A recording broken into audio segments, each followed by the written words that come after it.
প্রথমেই আমি ডেকে নিচ্ছি রাফসান মাহমুদ জিসানকে। হাফেজ রাফসান মাহমুদ জিসান আসছে বাংলাদেশের কুমিল্লা থেকে। পিএইচপি কোরআনের আলো, পিএইচপি কোরআনের আলো। আসসালামু আলাইকুম ওয়া রাহমাতুল্লাহি ওয়া বারাকাতুহু।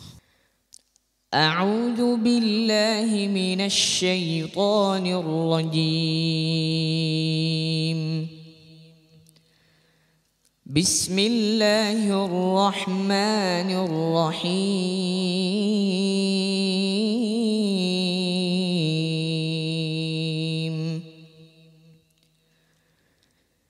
ولقد نادانا نوح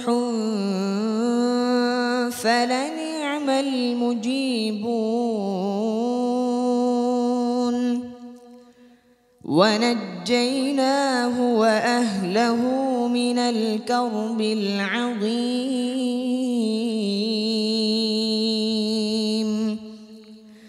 وجعلنا ذريته هم الباقين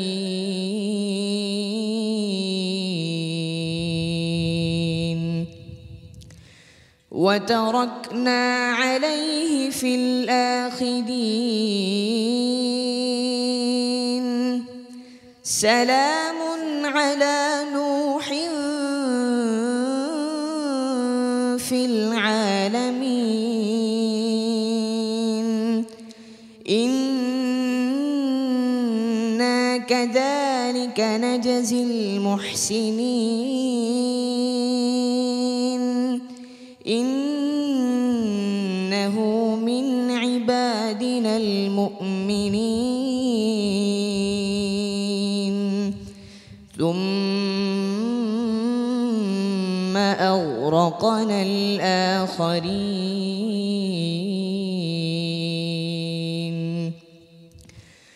وإن من شيعته لإبراهيم إذ جاء ربه بقلب سليم إذ قال لأبيه وقومه ماذا تعبدون أئفكا آلهة دون الله تريدون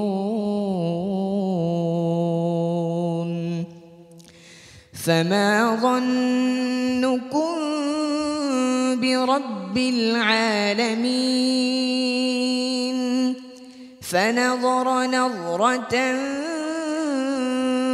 في النجوم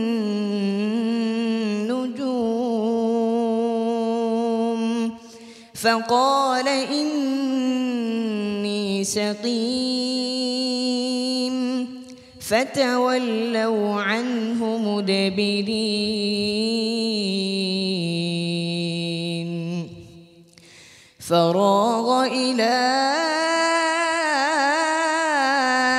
آلهتهم فقال ألا تأكلون ما لكم لا تنطقون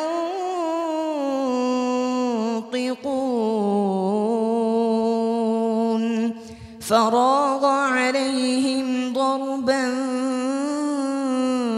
باليمين فأقبلوا إليه يزفون قال أتعبدون ما تنحتون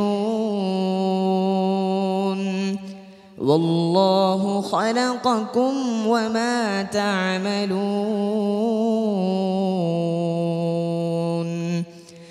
قالوا بنوا له بنيانا فألقوه في الجحيم فأرادوا به كيدا فجعلناهم الأسفلين وقال إني ذاهب إلى ربي سيهدين رب هب لي من الصالحين হাসবুক। صدق الله العظيم মাশাআল্লাহ, কি চমৎকার, অসাধারণ। এই অভিব্যক্তি প্রকাশ করার সাধ্য আমার নেই। এই চমৎকার বাতাস, সাগর থেকে বয়ে আসা বাতাস এই মরুদ্যানের গাছের পাতায় ঢেউ তুলছে। তার মাঝে রাফসান মাহমুদ জিসানের তিলাওয়াত অন্যরকম এক আবেগঘন পরিবেশ সৃষ্টি করেছে। আমি জানি না সম্মানিত বিচারকদের কেমন লেগেছে।